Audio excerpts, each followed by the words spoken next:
einhver betri leiðtogi á Alþingi heldur en Kristrún Frostadóttir í dag?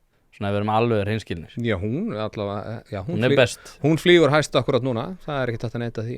Ég er nefnilega sko og eins og ég var að tala sko með þessi sérsömmuðu bláu jakkaföt. Það tölur líka sko fyrir kosningar og saman bara, ég er henni til 8 ára sko. Í það minnsta. Ég held að þessi á svolítið að horfa á þetta þannig að þau munu koma til með að bara einhvern veginn að stýra landinu til lengri tíma og bara séu nýji sjálfstæðisflokkurinn og þessi bláu jakkaföt, það er bara merki þess að þau eru hérna til að taka yfir sko. Já, ég meina Samfylkingin virðist vera svona ágæti samstæða svona í forystun allavega núna en þú veist að eru 2 aðrir flokkar í þessari ríkisstjórn.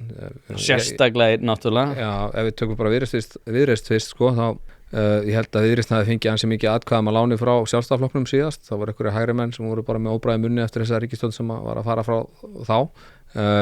Á ótrúlegan hátt er þessi ríkisstjórn núna verri en ég vissi ekki að þetta toppa strax sko en Flokkur fólksins, ég meina maður sér það hvernig Kristrún bara talar oft niður bara til Ingu opinberlega.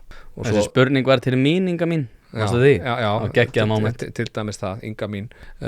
En þú veist, hvað er þessi ríkisstjórn búin að sitja lengi eða vera starfandi lengi? Þetta er svona 6 mánuðir pluss mínus eða ekki?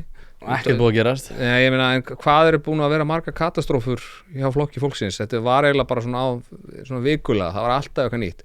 Og ég held að það hafi verið stóra ástæðan fyrir því að þessi veiðigjöld hafi verið lögð fram svona skyndilega. Það var raunar engin aðdragandi að þessu og þetta var gert með allt öðrum hætti heldur en hafi verið talað um.